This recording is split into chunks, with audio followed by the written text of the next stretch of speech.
ডিজাস্টারটা হয়, বিভিন্ন ডিস্ট্রিক্টে এবং ঢাকাতেও হয়, সেগুলি হওয়ার সম্ভাবনা থাকবে না। ট্যানারি মালিকরাও বলছেন শুধু আবহাওয়া নয়, বড় বাধা টাকার যোগান। বাংলাদেশ ব্যাংক বিজ্ঞপ্তি দিয়ে ঋণের শর্ত কিছুটা শিথিল করলেও তা খুব একটা কাজে আসবে না এমন মন্তব্য তাদের। যারা ক্লাসিফাইড তারা কিন্তু কোনোভাবেই আপনার টাকা পাবে না, এবং এই শিল্পে আপনার 85% ট্যানারি ক্লাসিফাইড হয়ে গেছে।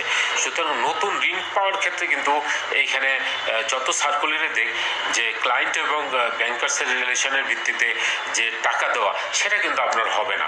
সুতরাং আমরা মনে করি যে স্পেশাল প্রজ্ঞাপন দিয়ে যাতে একটা থোক বরাদ্দ কুরবানির জন্য, চামড়া সংগ্রহের জন্য একটা থোক বরাদ্দ দেওয়া হয়, যে এটাকে কুরবানি অ্যাডভান্স বলেন বা এটা থোক বরাদ্দ বলেন, দিয়ে চামড়াটাকে যাতে আপনার সঠিক সময় নিয়ে এসে আপনার প্রসেস করতে পারে এবং এই রাষ্ট্রের তো মহামূল্যবান সম্পদটা রক্ষা করতে পারে।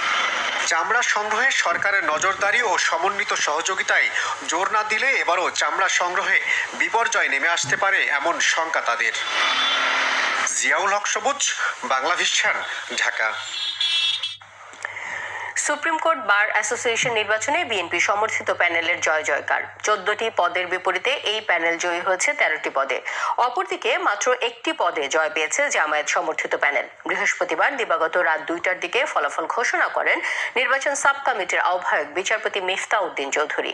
নির্বাচনের সভাপতি পদে জয়ী হয়েছেন বিএনপি সমর্থিত প্যানেলের প্রার্থী এম মাহবুব উদ্দিন খোকন এবং সাধারণ সম্পাদক নির্বাচিত হয়েছেন একই প্যানেলের মোহাম্মদ আলী। সুপ্রিম কোর্ট আইনজীবী সমিতির অডিটোরিয়ামে 13 ও 14 মে ভোট গ্রহণ হয়। দুদিন ব্যাপী নির্বাচনে ভোট পড়েছে 4048টি।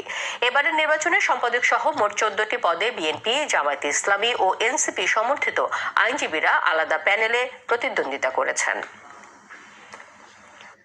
যারা কর্মকর্তা কর্মচারী এই নির্বাচনের কাজ করেছেন, ধন্যবাদ যাচ্ছি। বিশেষ করে আইনজীবী বন্ধুগণ যারা ছড়াই ছিঁড়ে সারা বাংলাদেশে আসেন, তারা কষ্ট করে যে এই একদম গরমকাল মে মাসে নির্বাচন হয় না, অত্যন্ত গরমের মধ্যে আবার ঝড় বৃষ্টির মধ্যেও কিন্তু দুটাই তারা ভোট করতে এসেছেন এবং আমরা তাদের কৃতজ্ঞতা জানাচ্ছি।